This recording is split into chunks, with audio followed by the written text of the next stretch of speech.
Welcome to our show today.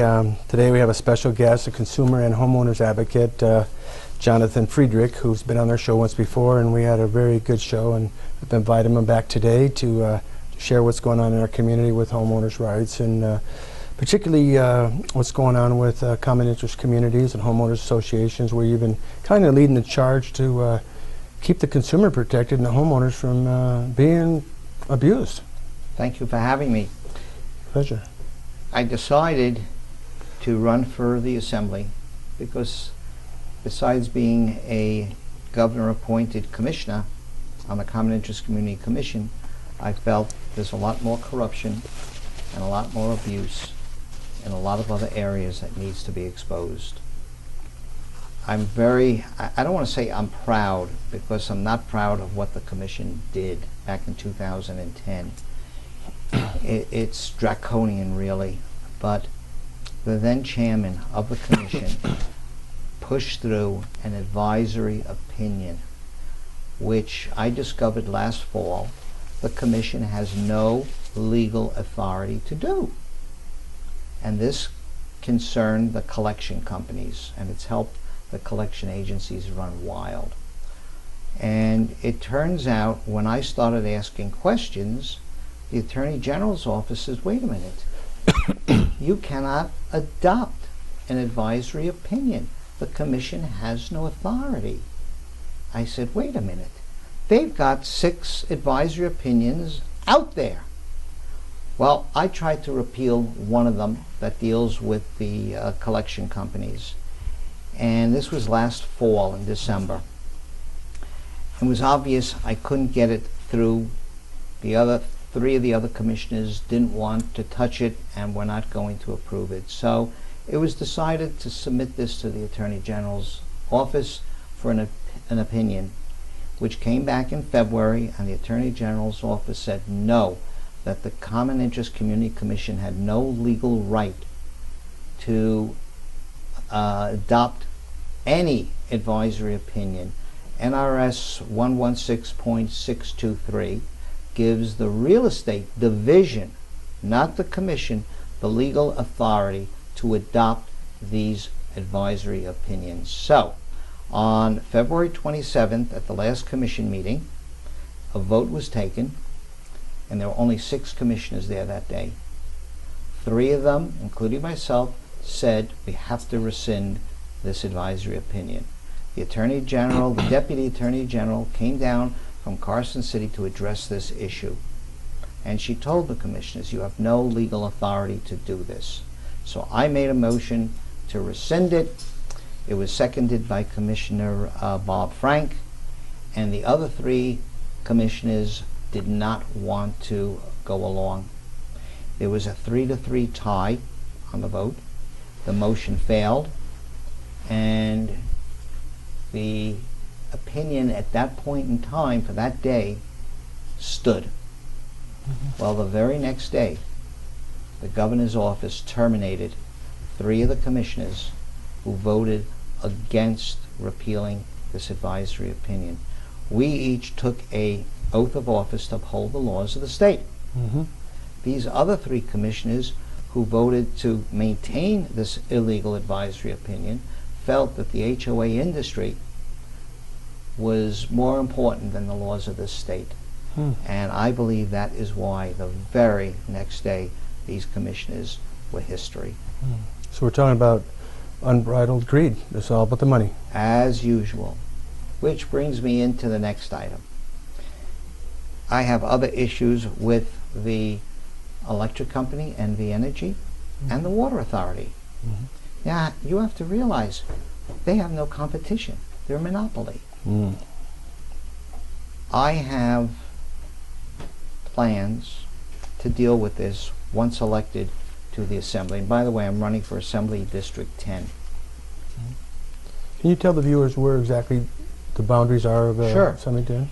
On the easterly side, it's the I-15. Okay. It goes west to Jones and then juts out to just trying to think, Rainbow. On the north, it's roughly the 95 freeway, and then It juts up to the golf course, the city golf course, Okay. which is a lovely area up there. Sure is. And on the southern boundary, it's roughly the DI, Desert Inn, and then it goes down at one point to Twain. Oh. So it almost looks like the state of Texas. That's what I was turned just on its noticing when side. I was looking at the thing there. So it goes actually out past the Las Vegas Municipal Golf Course on Washington, a little bit north of that, then all the way Correct. to the I-15 going west, and it's quite a big geographical area. There's a lot of homes, and been in the process of walking the district. And I used to be a foot taller, but I'm wearing my legs shorter from wearing them out. So it's quite arduous, but usually every afternoon and Saturday and Sunday, I'm out there ringing doorbells. I know where you get the energy. You know, I've heard nothing but great things about the strength and the energy and the enthusiasm you're bringing it every day, and fighting for the little guys, keeping a voice out there, protecting the unaware homeowners that are getting beat down, the whole middle class abuse from monopolies. The other issue is the Water Authority. The Water Authority has been running wild, spending money forever. There's no oversight. The authority has run up $2 billion in bond expense, Yeah. and close to another billion in the new water intake. Oh yeah, like me there. Huh? What I want to do is create a financial review authority that the Water Authority here in Southern Nevada cannot spend more than $500,000 for any capital improvement or land purchase without the approval of an independent financial review board, which would hold them accountable. As far as the NV Energy is concerned, I want to change the way the PUC, the Public Utilities Commission, does business. I sat for days and hours during the smart meter testimony by NV Energy. And there are only 3 commissioners on the Public Utilities Commission that reign over all these utilities except for the Water Authority for the whole state. Now what we're seeing is increases in electric costs, Cox Cable, and other utilities in other parts of the states. And I want to appoint 2 more commissioners to that commission who are consumer advocates. So these are appointed positions, not elected positions? Correct, they're appointed. And for what term are they generally? I'm not sure whether it's 2 or 3 2 or 3 years? term, yeah. Okay. And that would put the opinion of the homeowners, the people that pay the rates. I mean, I don't know about everybody else, but I have no ink, green ink, for my printing press, so I can't print money. And when I'm walking these District 10, I'm meeting a lot of lower middle class income people who are barely getting by. And actually this month we're getting a slight electric increase. Now, what does this do to people during the summer months when they want to use their air conditioning? Some of these people won't have money for food or rent. Or their medical bills and... Exactly. Yes. So somebody has got to speak up and speak out and get some legislation to control these companies. Now you have to understand, there is no competition with water or electric in this state. And I would like to see that done in the future. Yeah, it seems like they really need a voice. We need an advocate, somebody to look into these issues and spend the time. And I guess now that you're retired, supposedly, you're working harder than ever. Huh? Absolutely. For the people. And one of the things that I will take no campaign donations, nor have I ever, from NV Energy or from any of the other big utility companies. My campaign donations are $25, $30, $50, $100. Once in a while I'll get a $500 campaign donation from friends. So small grassroots, just the real people, not the lobbyists, not the big people. And I understand there's a couple of people running, and a couple of them are kind of had some experience with lobbyists. I have 2 primary challenges. One is a former lobbyist, and very nice young man, Mm-hmm. and he calls himself a social arsonist. It was on his Twitter account. Wow. And I don't know what a social arsonist is, but the word arsonist scares me. Yeah, there's not a good And word. I know what that means. Yeah. And he wants to solve all our problems, and I applaud him for that. But let's come back to reality. Where's the money going to come from? Yeah. Which brings me to the next issue, taxes. Mm-hmm. What I would like to see, and I would propose, is what I call a luxury tax. If you can afford an item such as a high-priced jewelry, an airplane, a boat, an expensive sports car, you have an additional higher sales tax. And I don't know whether that would be 3, 4, 5% added on to the 8.10 to help offset some of our other expenses in the state. The other issue is put a $2 a package cigarette tax currently. I believe back in the East Coast, a package of cigarettes is about $10. Mm-hmm. So if this is something that's causing medical problems for people and causing, for instance, UMC, Mm-hmm. if people get cancer from cigarettes, well, the cigarettes are causing the problem. Let the cigarettes help pay for it then. Yeah, yeah, put back into it. Yeah, we all know that cigarettes are very, very dangerous, and hopefully they're declining a little bit. I know Las Vegas has got some, I've been watching the news lately, and controversial subject is medical marijuana is supposed to be a, I know we're underfunded for education, and you hear the proponents saying, well, this is going to be a fundraiser for the city or for schools, and last I heard we're like 49th out of 50 states in funding for the schools. 50th out of 50. 50 out of 50, we're last place. So we need some money. I don't know if the gaming's not playing their share or the mining, but certainly education should have a little priority. But I went to a political affairs committee this week at the Board of Realtors, and there's I think a ballot number 3 coming on, and I'm going to invite some people next week to talk about that. But I really heard that they're beating the drum saying this is going to help with education, but it's basically a corporate tax that's going to hurt the economy and hurt a lot of businesses. So I think people are going to get educated about that. This is the tax dealing with margins.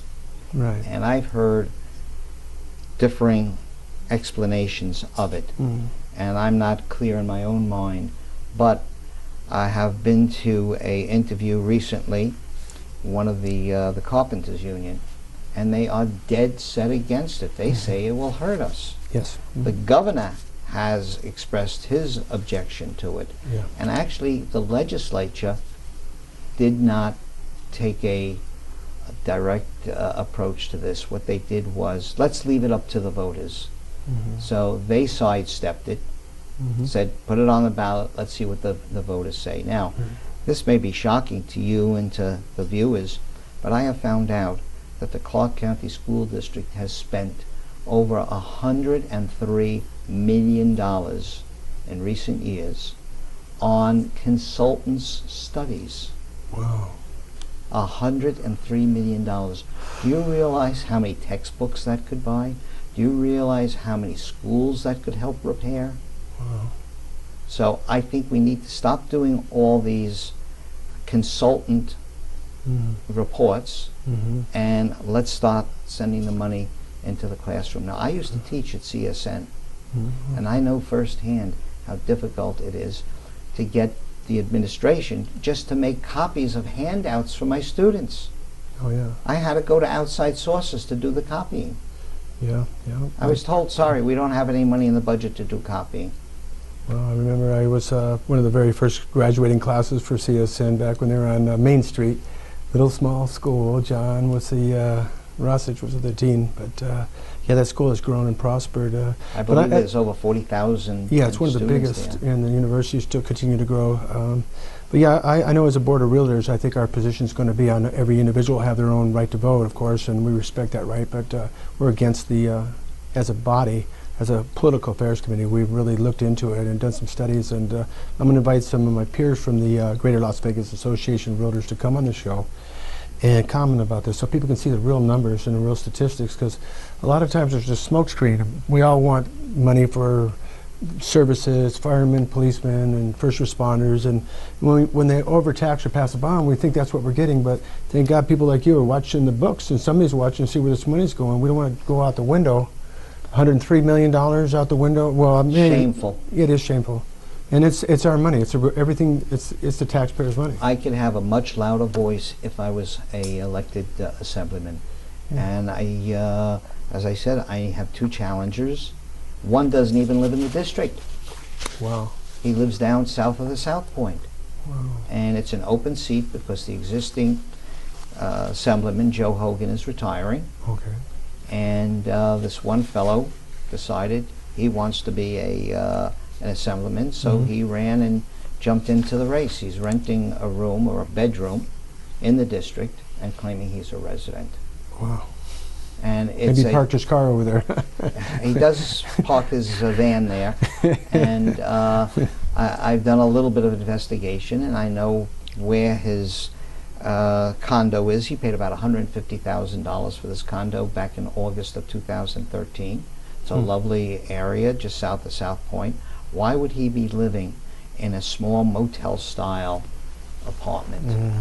People just want to be elected, I guess. Yeah. You've got some endorsements recently from, I think, was it Russ? Assemblyman Harvey Mumford. Oh, Harvey Mumford. Okay. And he gave me a very nice endorsement. I've worked with him in the last 3 legislative sessions on BDRs, that's Bill Draft Requests, dealing with homeowners' rights in the Homeowners Association. And just today I was received an endorsement from Seniors United. Oh, and one other issue I failed to mention before was I proposed and got adopted over very strenuous objections a due process regulation for homeowners. There are approximately 1,100,000 homeowners living in this state. And this is a far-reaching document that would stop kangaroo courts, these HOA hearings, and let the sunshine in, and let people who are accused of all these nonsensical issues have due process. And that's the foundation of our whole legal system in this country. Wow. And this has been denied to homeowners for years. Yeah, when they sign up to buy a home, there's deed restrictions. Part of it has to do with this common interest community disclosure. I would say probably, in the last 15, 20 years, almost all the associations, almost all the suburbs that have grown around the perimeter of the city particularly. The old part of Las Vegas was downtown, Charleston, Huntridge, a little bit of the Sproul homes in West Charleston, but they didn't have HOAs. And even some of the bigger homes in your district, they're by UMC and stuff, so very nice estate homes in McNeil and Scotch 80s and so forth. They didn't have the HOAs, but now you're seeing, I think, around the urbanization has sprawled out into basically the whole parameter. I would say much more homes are in. Almost every new subdivision is in a homeowner association. So they're regulated by the HOAs, and it's actually, when they're gated, the county and or the city loves them, because now that municipality is no longer responsible for the paving, for the sidewalks, for street lighting, for sweeping, for maintenance. wow. So, and your taxes, your real estate taxes, are not decreased if you're living in a homeowners association. So you're really paying twice. Okay, yeah. You're paying your real estate taxes to the municipality, and you're paying a monthly assessment to the HOA. And the HOA assessment is not tax deductible, where your municipal taxes are deductible. Right. Now, if you're owning a property and it's a rental property, a lot of times that can be deducted as a Schedule C, deduction, which is exception to what you're saying. And I've noticed a lot of times now my buyers are discerning. They're good buyers, and they're careful buyers, and they're asking, what's the HOA and what does it pay for? And what are the minutes? What are the complaints? What's the litigation involved in this and that? So I happen to be where I work a lot and specialize in Rose Ranch. We only have $120, but we got guard gate, security, pools, community golf course, you know, they got restaurants, so there's a tremendous value there, you know, indoor, outdoor gym, so, but it's rare. Most of the time you're seeing little condominiums, and my clients are looking to go $187 a month, and well, it might cover the trash and common management.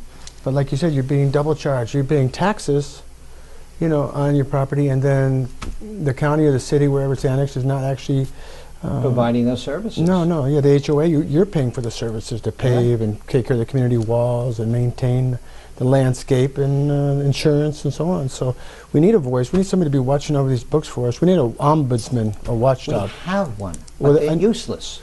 Okay. That's the real estate division. Yeah. I, as a commissioner, no longer have direct contact with most people that used to come to me for help.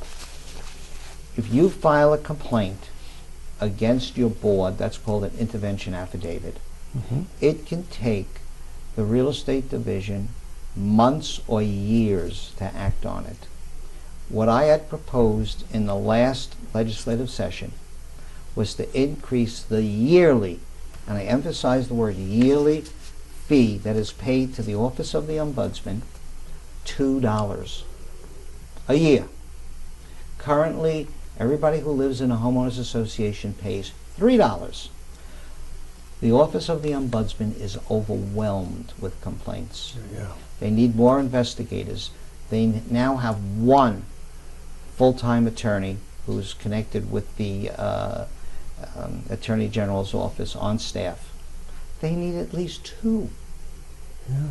It takes years to bring a complaint to the commission. Yeah. And this needs to be sped up. The first thing I would do is increase the fee, and it's not a tax, it's a fee, a whopping $2 a year per home or per condo. Mm-hmm. Then I would get a big dumpster, and I'd sweep out that whole office complex and get new investigators and additional attorney and staff in there. So I have made my voice very clear on what should be done, because they are not doing their job the way I see it. Yeah, I know when I call the real estate division, there's just one separate extension strictly regarded for homeowners associations. Common and interest complaints. community. Yeah, and they're overwhelmed and probably overworked and underpaid, you know. I don't know about underpaid, because it's Well, there are not enough people, let's put it that way. definitely. So that's great reform. What else could you do to help homeowners associations function and help realtors too?